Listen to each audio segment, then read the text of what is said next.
Hey guys, we're over here at Sweet Surrender Crystal Mine. I've got my oldest and my youngest sons with me, and it's about 9:15 in the morning. It is Saturday, February 18th, and we're going to do, it's about 30ish or so degrees, so we're going to do a little bit of surface searching for the first hour or two, and then we might try to pick into the wall a little bit. So Sweet Surrender Crystal Mine is pretty nice about that. Sweet Surrender and Twin Creek, you pay your $25 fee to get in, and you don't have to just look at just tailings. If you wanted to try to find a vein in the wall or something all along through here or back that way, you could do that.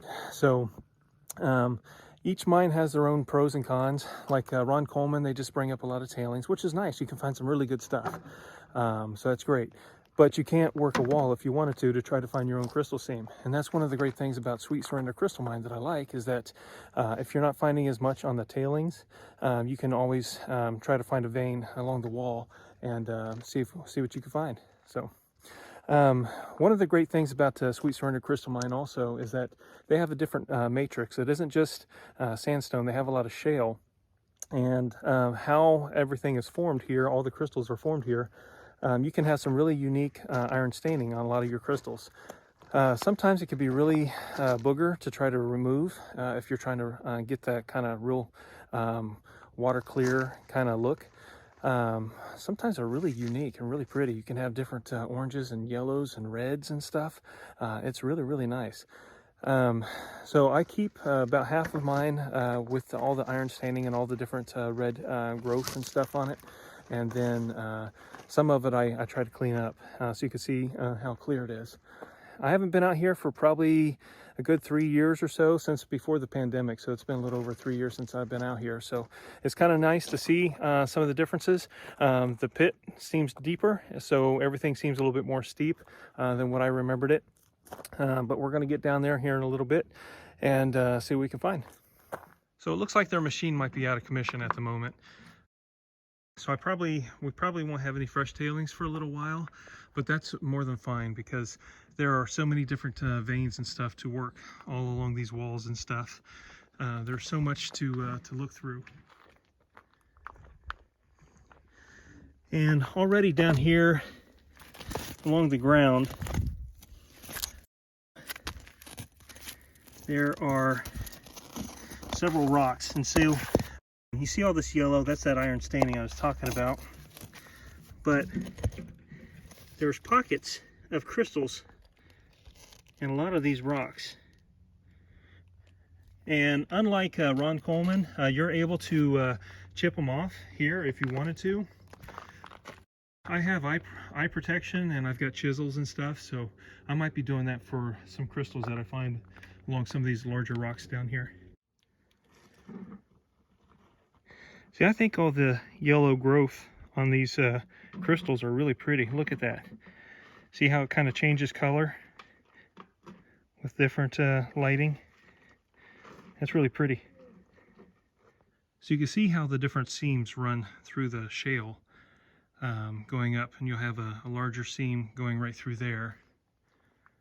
That one looks like it's running up. But we'll get in and start chasing some of this here in a little bit. Right now it's still about 30 degrees outside, so everything's on the top surface is really rock hard. So I might wait till around closer to lunchtime, but for now I'm just going to be doing a little bit of surface searching, I think.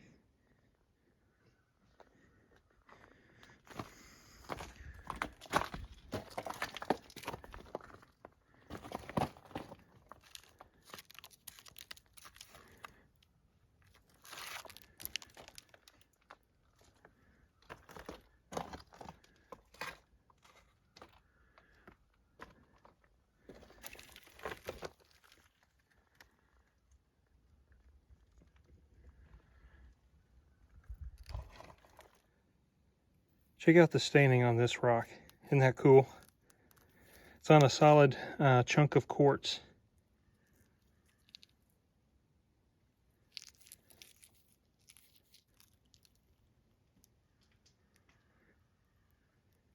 This is one of the things I like about Sweet Surrender Crystal Mine. You can get some of this really cool iridescence on some of the quartz. So within a couple of minutes, my son found the first crystal point of the day. Looks like it's going to be really clear.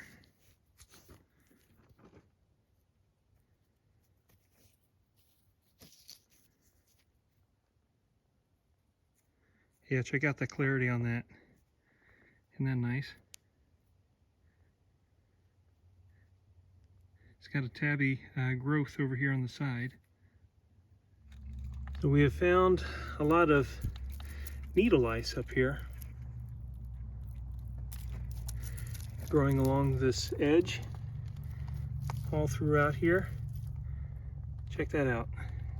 Isn't that cool? Kind of give you an idea that the ground is really hard right now. It's all frozen. So we're gonna have to wait a little bit to do any kind of digging. All right, so just found this point laying right here on the ground. Since we're surface searching right now, looks like it is a twin. I'm hoping it'll have good clarity. We'll see. It's got a little growth here on the back, and started walking up this way. Down there's the pit, and this is where I found the crystal point, right here on the ground. Right now we're just doing a little bit of scouting. So my son just found this one right here, right after I found my point. So my son Elias, he just found two of them. One right here, which we just found trying to move stuff out of the way because he found this one. So again, one of the great things about bringing children, they have better eyes. They're lower to the ground. They can spot stuff better than what us old timers can. Thing is, the ground is frozen solid, so it's going to be a little bit of a chore to get them out, but we'll get them out. How'd it turn out, Bubba? I don't know where the point is at the top. Oh, it's a double one. Is it a double terminated? Yeah.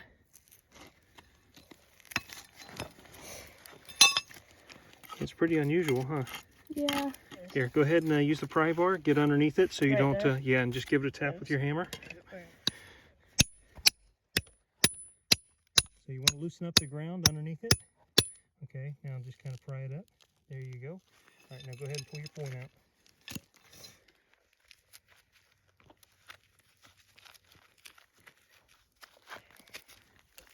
How's it look, Bubba?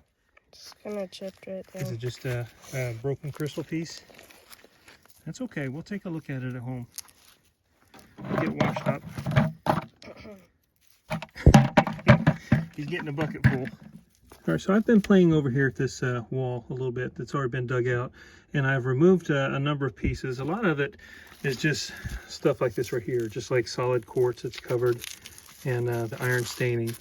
And you can see some shininess there of where some quartz, some flat sides, but there's no real points on it. And so then I hit some clay, and I started running into a few crystal points. See that right there? So I'm going to have I've got several pieces. What started it off was I found this little itty bitty pocket right here that has some little teeny tiny points in it. Right there. And there was some clay stuck to it, and I was like, ooh, clay. Clay's a good thing. And so I started finding stuff with this clay on it. And where there's clay, there's probably going to be some crystals. And so that's where I started finding some of these that has these points and stuff on them. So what I'm doing right now is I'm working up here, and there's a spot right there above my finger that's got some points on there. I'm going to try to extract that real quick if I can. So I've managed to wiggle this loose a little bit. And there's clay on it. I don't know if there's any points or not though. It looks like that's a point right here above my finger.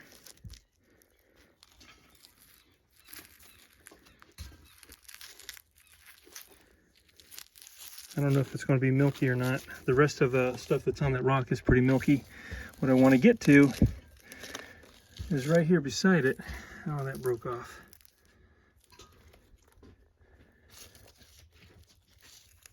And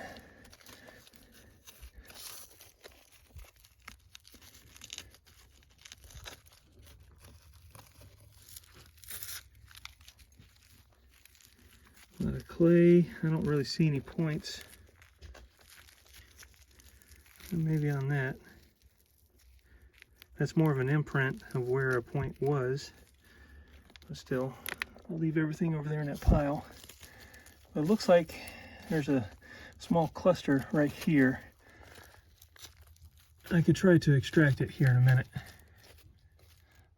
This rock right here, I put a flat bar underneath and tried to pry it up, and a chunk of the quartz broke off. Check that out. It's got clay in there, but doesn't that look purple? Now, unfortunately, this piece and the one that it broke off of, I set them aside separately so that I can put them on the top of the bag after I get everything else in. I wound up leaving them there at the mine. So if you ever visit Sweet Surrender, you could probably find these crystal rocks that have the kind of the purplish crystals in them. That is so cool. I'm going to pull out the rest of that piece and see what that looks like underneath. Check out that iridescence. Isn't that beautiful? All right, I've wiggled this a little bit. I'm going to see if I can't work it out and pull it. Looks like there's clay on top.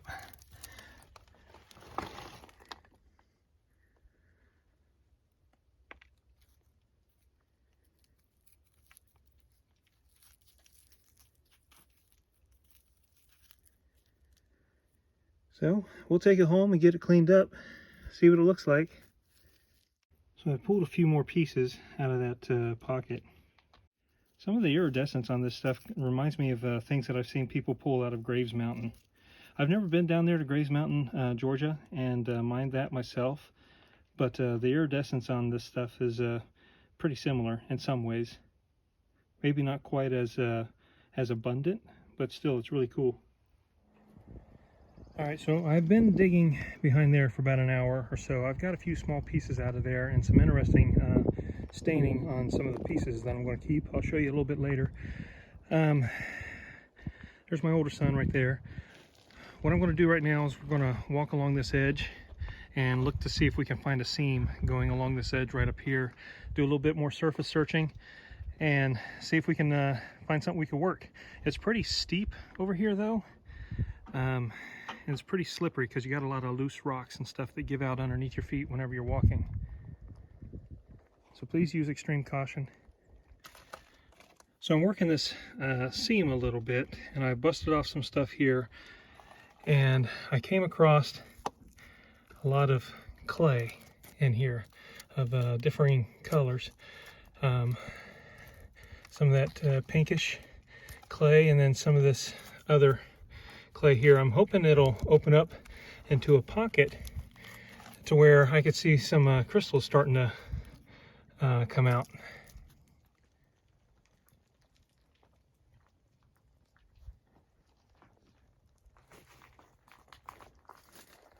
So where I was working at earlier this morning was in this hole right here. I wasn't finding very many points in there. I found a few little small ones, but not a whole lot. That right there, this area right here is pretty far back. It's a good 6 feet or so under there with a lot of overhang, and that's like instant death if I were to knock something loose and for it to come down.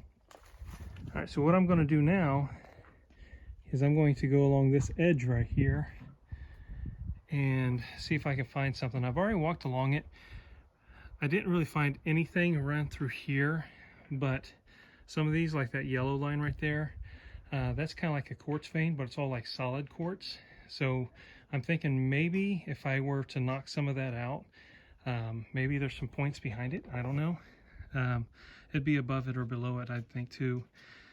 And but that's all really hard rock mining. Because even if the outside, like 2 inches of that shale is loose, it's all packed under. You got a whole lot of weight pressing down on it that it's holding, so it's going to be really hard to move if I'm able to get any of that stuff out. So we have several different layers and stuff going through here. And if you follow those, some of those will have a whole bunch of little teeny tiny points on them. So this is all like quartz, like layers of quartz and shale. Again, just like solid quartz. But a few of those have a teeny tiny little points on them.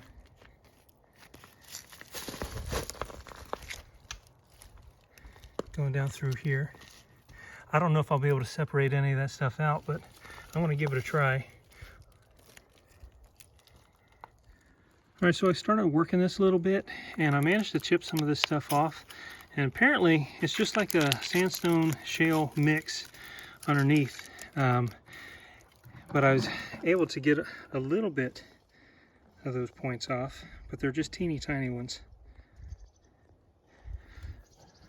So what I'm thinking is that it was just quartz on the outside, and then there's shale, and the seam was running this way, not this way, like into the rock, but rather on the side. And then it was already scraped off. This side of it was scraped off by the machine, leaving these little points exposed right here. So I've dug this hole right here. I dug that back about 1.5 feet or so from where it was. And I got a few nice things out of there, I think, but they were all smaller. We'll take a look at them at home and get them all cleaned up, and hopefully they'll turn out really nice. Part of me kind of wants to keep working up here a little bit, but there's a spot over on the other side of the mine I want to go check out as well. It's down by where they used to have the mine, and they have a bunch of trees and stuff planted up there. But she said if you walk down that way, just to the left side, nobody's really dug in that area before. And so the owner, Becky, is the she. And so she said that to look in that area. So we might try that here in the next half hour or so.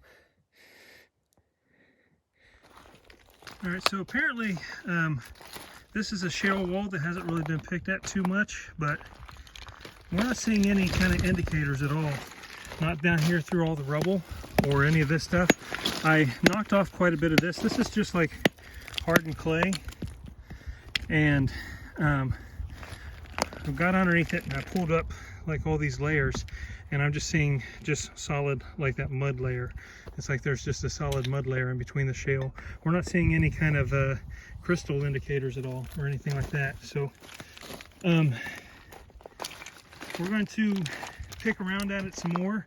Hopefully we'll find something. So this is all of the old tailings back through here. So that's all been searched over a bunch of times. All of this stuff right up through here. That's all the old tailings. But what we're trying is working on this wall right here to see if we can expose some new stuff. So far we're not having any kind of luck. Are we, Bubba? No. I worked that shale for about a half an hour or so. We just took off sheet after sheet after sheet. We weren't finding anything. Just some hardened clay and stuff, but a couple little small seams running up and down, but they were all joined together and brown and just really weathered, but maybe like 1/4 inch to 1/2 inch in width. And so it's just like solid little quartz pieces that were brittle. So I'm coming back over here to the main area, see if I can find another spot along the wall to dig. I want to give it about another half an hour. It's close to 2 right now. And if I don't find anything, I think we just might call it quits here and go over to Crystal Vista and work there for about 2 or 3 hours. Maybe 2 hours, because it takes a little while for this old man to get up that hill. I wasn't wanting to do that hike today.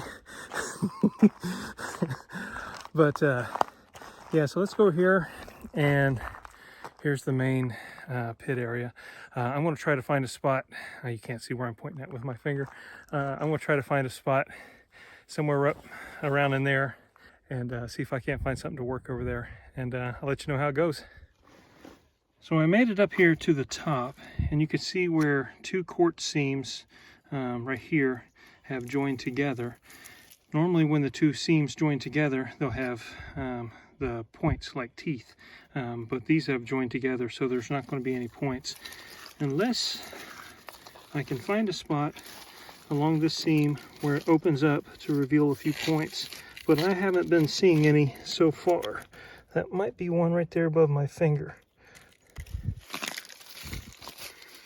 But I'll try to work it a little bit, see if I can't get some of this stuff out. For context, I'm up here above the pit. We hiked up this steep slope right here.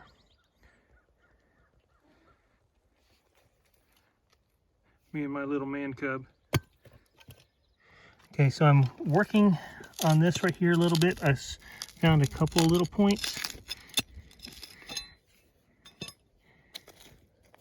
And let's see if we can get it out. There we go. A couple little points. And I just noticed, looks like there's another point right here in front of my finger. Right there.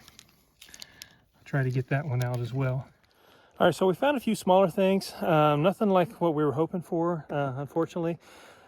Sweet Surrender is a good mine. We found some really good stuff here before.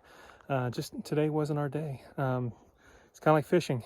Sometimes you just knock it out of the park and you just get bite after bite after bite. And rock counting is kind of the same way. Seems like some days you do really well, some days you don't. And unfortunately, today was one of those days that you don't do so well. Some of the pros about Sweet Surrender, all the course things I mentioned about the iridescence and all that stuff, that you can work a wall or you can work tailings, which is really nice. One of the things I really like about Sweet Surrender, I'm the only one here in the parking lot. It's just me and my oldest and my youngest sons. Nobody else around. And so if you're one of those people that like a lot of working around a lot of other people, Ron Coleman's your place. They're usually pretty busy. But if you like a smaller feel where you have a lot more kind of privacy, it's just you and nature, Sweet Surrender's your spot. Same with like a few others. But Sweet Surrender really doesn't have a whole lot of traffic just yet. Of course, it is middle of February. So, but yeah, I tend to like a quieter environment. I have 6 kids, and so if I want noise, I'll just go home. So, but yeah, I like the quieter environment. So, my youngest son was kind of like, "Dad, can we go? Dad, can we go?" I gotta have that immediate gratification, you know, the fast food generation. I want it now. So we're gonna run over to Crystal Vista, and I'm gonna let him work out some of his energy running up that hill, and maybe he can help me out carrying everything back down. So not all the rocks that we kept were crystal points. I really like the colors on a lot of these pieces, so I kept all the iridescent ones that I could find.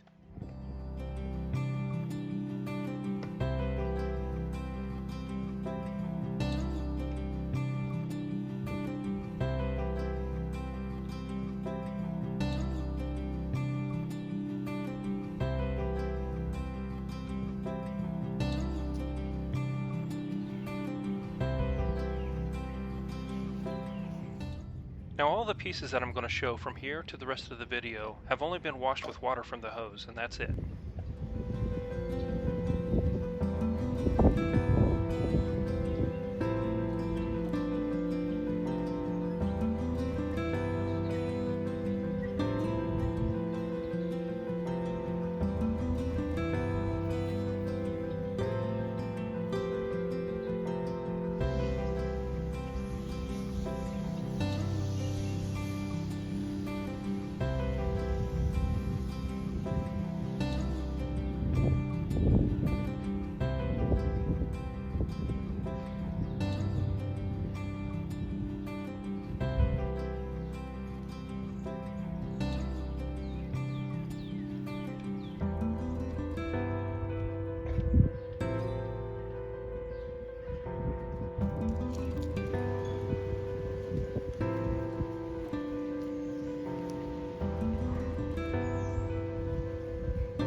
Thanks you all so much for watching. Hope you have a wonderful day. God bless.